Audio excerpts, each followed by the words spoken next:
Selamat pagi, Mbak. Perkenalkan, nama saya Perawat Latifah. Di sini saya yang bertugas dari shift pagi ini dari pukul 7 sampai pukul 14 nanti ya, Mbak. Apakah benar ini dengan Mbak Lani? Mbak Lani sukanya dipanggil apa, Mbak? Baik, Mbak Lani. Sesuai kesepakatan dengan perawat sebelumnya, hari ini kita akan mengkaji aspek positif dan kemampuan positif yang masih Mbak Lani miliki ya, Mbak. Untuk waktu ini bertujuan agar nanti Mbak Lani mengetahui bahwa Mbak Lani masih punya aspek positif dan Mbak Lani masih memiliki kemampuan positif yang bisa Mbak Lani lakukan. Untuk waktunya saya membutuhkan waktu 15 menit. Untuk tempatnya di sini ya, Mbak. Apakah Mbak bersedia?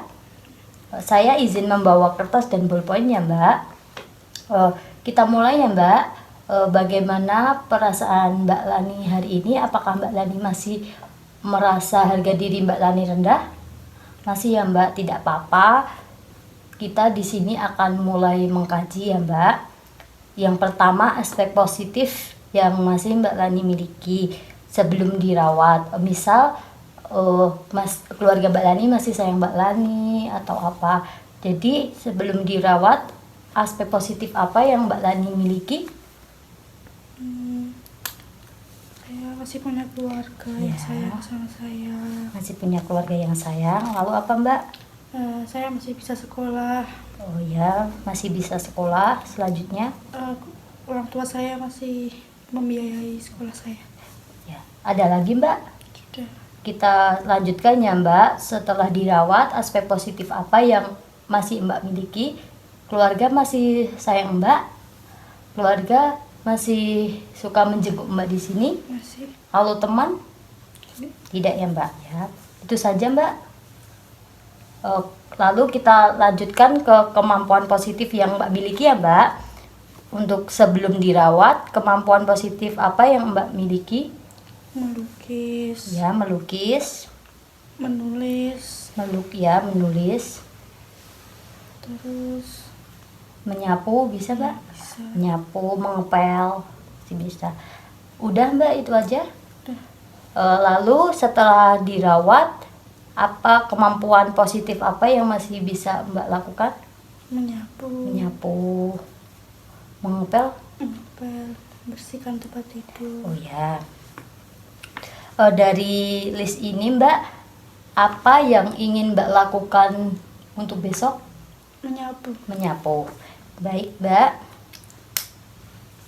Saya sudah mencatat semua aspek positif dan kemampuan positif yang Mbak miliki. Ternyata Mbak masih memiliki aspek positif yang banyak ya, Mbak. Dan kemampuan positif Mbak juga banyak. Jadi kita besok akan melatih kemampuan positif Mbak. Yang pertama yaitu menyapu ya, Mbak. Lalu bagaimana perasaan Mbak setelah kita berbincang-bincang dan Mbak mengetahui bahwa Mbak masih memiliki aspek positif dan kemampuan positif yang Mbak miliki? Lebih baik. Lebih baik. Baik, untuk selanjutnya kita akan memulai melatih kemampuan yang Mbak miliki, positif yang Mbak miliki ya, yaitu menyapu. Untuk waktunya Mbak mau di mana? Di sini jam berapa, Mbak? Jam 8. 8 ya, Mbak. Jadi di sini jam 8. Mbak sudah bagus sekali karena Mbak masih memiliki aspek positif dan kemampuan positif yang dimiliki. Jadi Mbak tidak perlu berkecil hati lagi ya, Mbak. Mbak harus semangat bahwa Mbak pasti bisa meraih apa yang Mbak inginkan. Kalau begitu kita besok akan bertemu lagi jam 8 di sini ya, Mbak. Untuk melatih kemampuan Mbak yaitu menyapu. Itu saja yang dapat saya sampaikan ya, Mbak. Saya akan kembali ke ruangan saya. Apabila ada pertanyaan atau ada masalah, Mbak dapat menemui saya di ruang perawat. Saya permisi dulu ya, Mbak. Selamat istirahat kembali.